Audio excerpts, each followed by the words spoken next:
students, in this session we will see data type supported by C. Data type is nothing but the type of data which a variable holds in it. That means, suppose if I say A is equal to 10. Here 10 is my data which is held by, that means the container here is A. This A, I am calling it as a variable.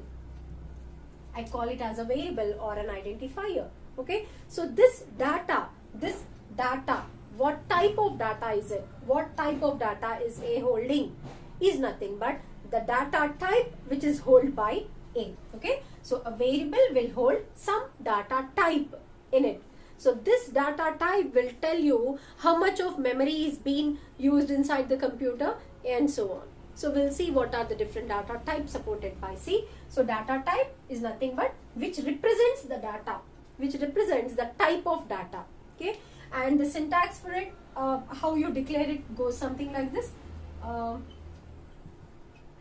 Data type followed by variable name or an identifier name. Variable or a identifier. This data type is of are of different types that we are seeing now. Now, these data types can be primitive data types,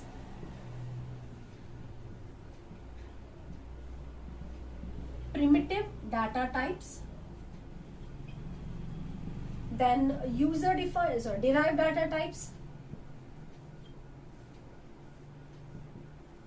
derived data types, and user defined data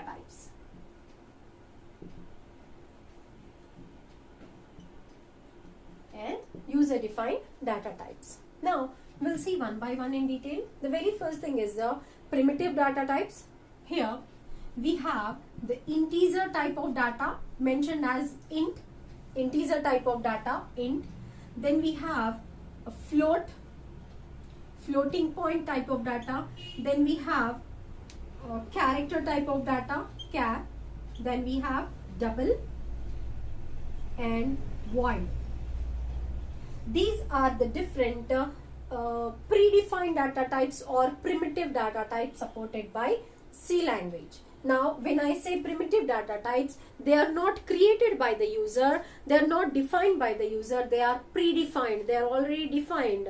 When C libraries and all were created, at that time only these data types were created, they are not created by the user. That is the reason why they are called as predefined or built-in data types also, or primary data types also. Okay. Now coming to integer type of data, these are the whole numbers we say, like 52, 200, 2000, something like this. So which doesn't have a decimal number, the whole number, and the memory allocation for them will be, it holds 2 bytes of memory. Integer type of data holds 2 bytes of memory. For example, if I say int x is equal to 200. I said int x is equal to 200. So what happens is, inside the computer's memory, x will be allocated a place. How much of memory will it be allocated? It will be allocated 2 bytes of memory. Now, whatever data you are storing in it will be stored within that 200 bytes only. So within this 2 bytes only, this data will be allocated. That means I have given 200 here. So this 200 data will be stored inside that 2 bytes only. Clear? Now, coming to floating point type of data, it is declared like this. Float x is equal to 5.4. I gave float x is equal to 5.4. Here if you observe, there is a difference as which I have given in integer type of data and in floating point type of data. Here after the number I have decimals here.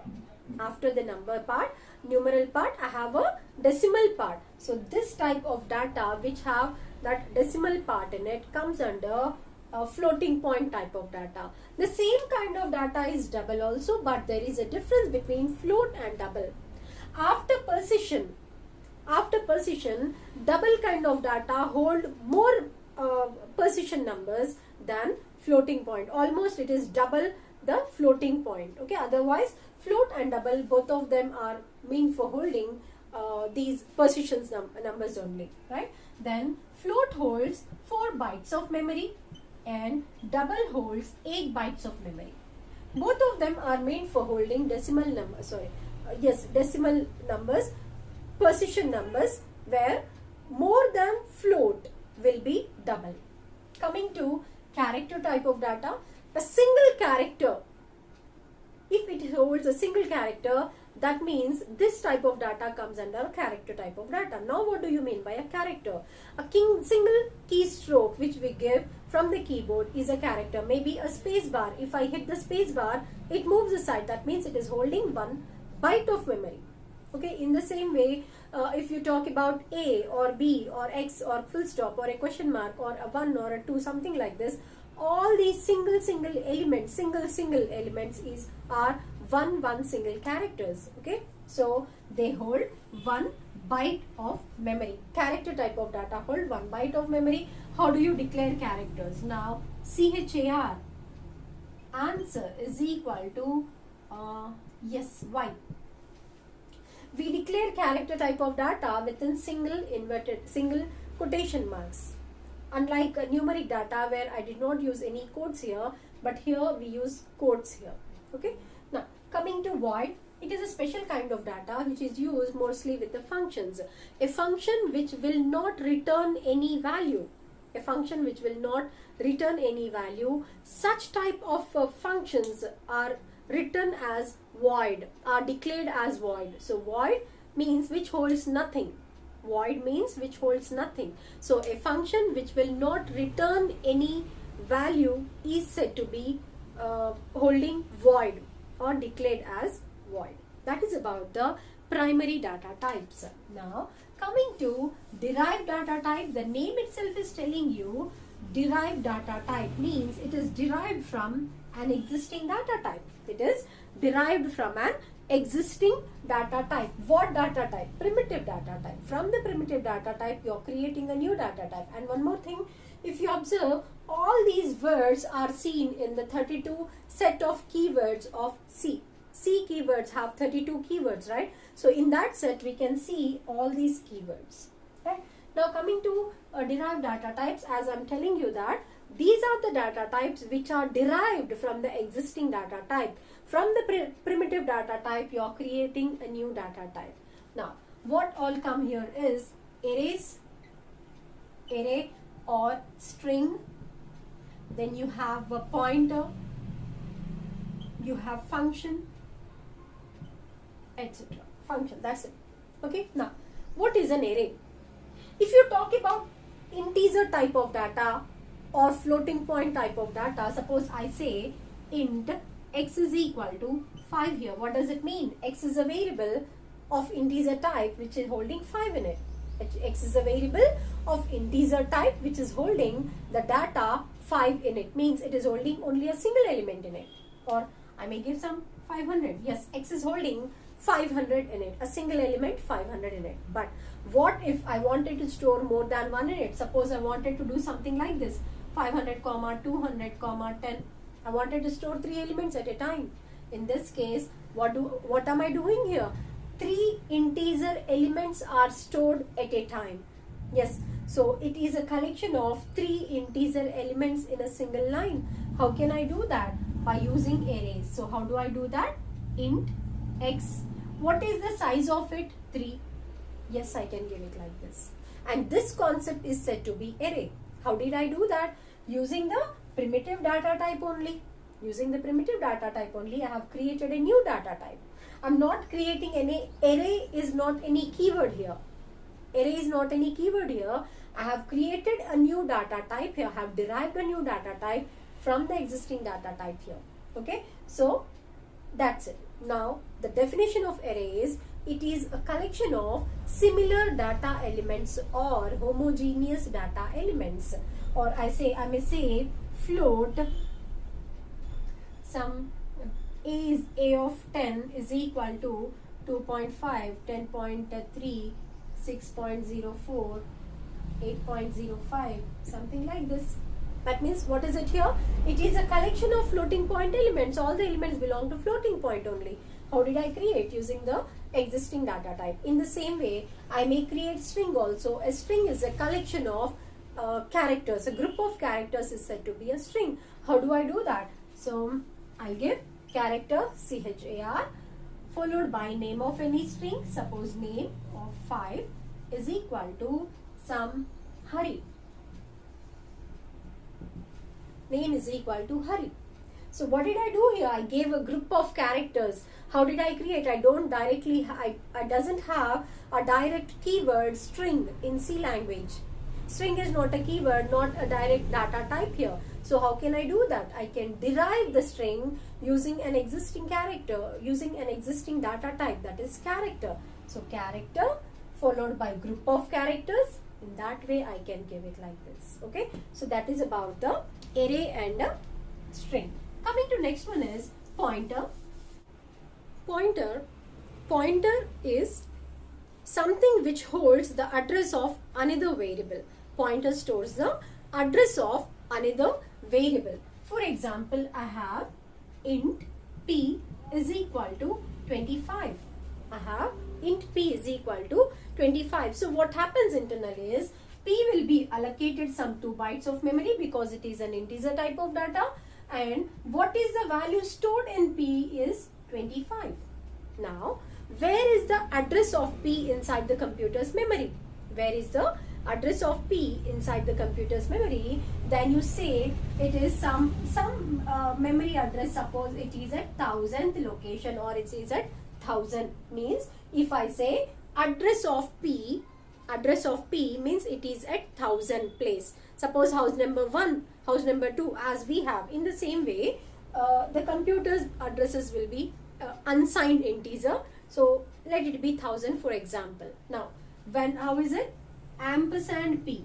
If I say address of p is mentioned with ampersand p. So ampersand p is equal to 1000. Okay. Now, what is stored in this address?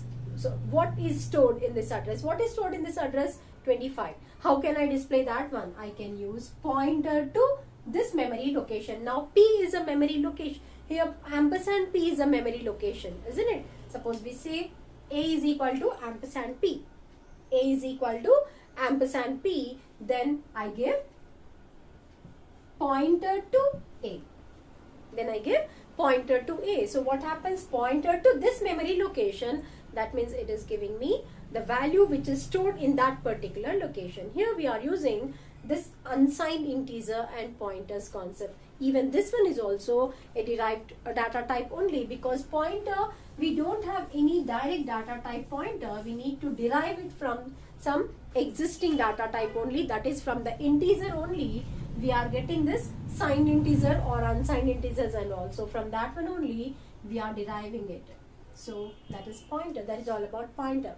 Coming to the next one is functions. Here functions are also, we don't have a direct keyword function. If I wanted to create a function, what is a function? A function is a block of code. A function is a block of code or set of code which gets executed when it is called. It is a block of code which is meant for a particular work. When it is called, it will execute the work. Of course, that is a complete different thing, different concept. We will discuss it further. Now, coming to this one, why is it declared as derived data type? Because even functions are created using the existing data type only. Even functions are created using the existing data type only. How do I declare a function? For example, I give the return type here, like int sum, int x, comma, int y, followed by the code for it, and like this. So what am I doing here? I'm using the existing data type only to create the functions here. So that is the reason why functions are also described under derived data type only, because from the existing data type only I'm creating something new here. So that is the reason why it is said to be under derived data type. Now coming to the next concept, that is the next type of data types here, that is user defined data type. Now under the user defined, the user is defining some data depending on his requirement. Under this, the first one we talk is about the structures and unions. Structure and union.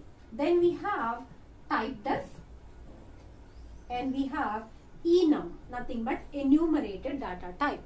First of all, we'll talk about structure and union.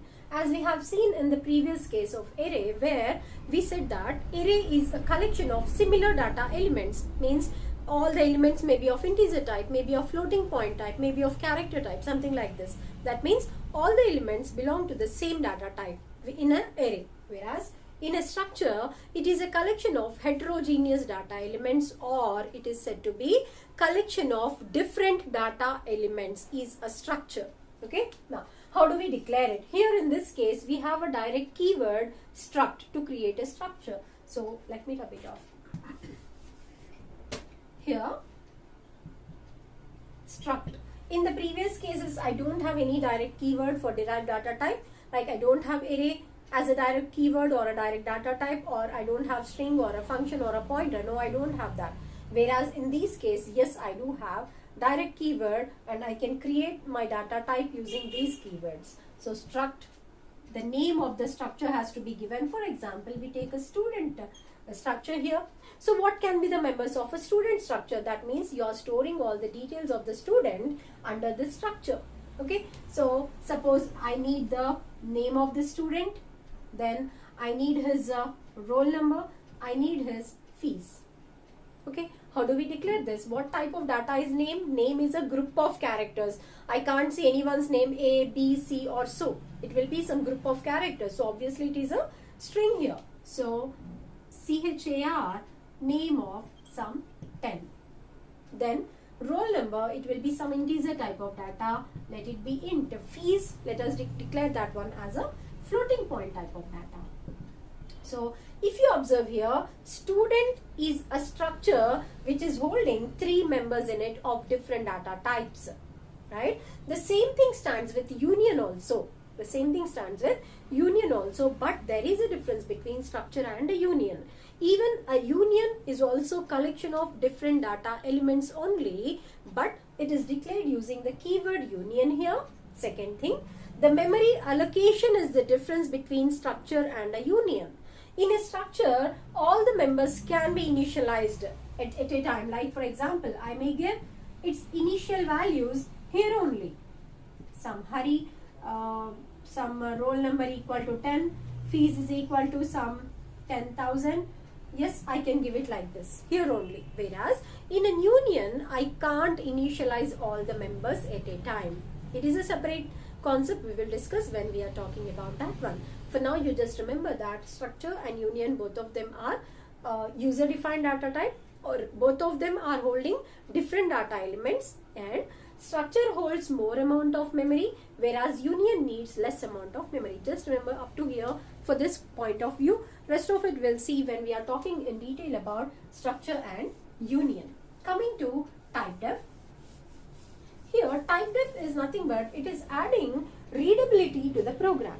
It is adding readability to the code. For example, if I say, write int S1, S2. I don't understand anything here except that find S1 and S2 are some integer type of data. Okay, suppose I write it something like this. Marks S1, S2. Fine, to some extent I do understand that S1 and S2 are marks. If you are a programmer, then yes, you will definitely understand that. Fine, S1 and S2 are marks here.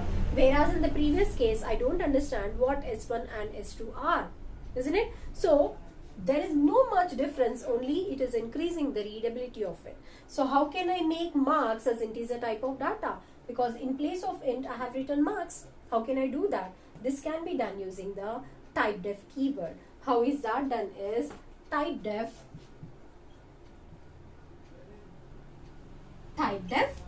Now, what do I want to change? I wanted to change what? Marks as what? As integer type of data. So this is how I will change marks as a data type. I am defining the type of marks to be int. So in the next line of my program, I can directly give, in place of int, I may directly give marks S1, S2. Yes, I can give it like this. So hereafter, marks will behave as int only. Now you may get a question, should I not use int hereafter? You can use. I may directly even give like this, int a comma b in the same program. We can give it like this also. Okay. This is about type def. Nothing but you are defining the type of a variable. Right. So enumerated data types are used to store or it is a collection of integral values. Nothing but they are used to assign integer constants to group of data, which increases the readability of the program. Right. So how do we give it? That is enum followed by the variable we use or the identifier. Suppose it is a week, sun, month, Tuesday, Wednesday, Thursday, Friday and Saturday. Okay. Now if I'm trying to display Sunday, the value, the constant value displayed will be 0, 1, 2, 3, 4, 5 and so on. Saturday as 6. Suppose I assign sun is equal to 1 here, then automatically month will be 2 and 3, 4, 5, 6 and so on. Suppose I have assigned sun is equal to 10, then automatically month will be 11, 12, 13, 14 and so on till Saturday. That is the purpose of enumerated data type. This is all about the data type supported by C. Hope you understood today's class. Thank you.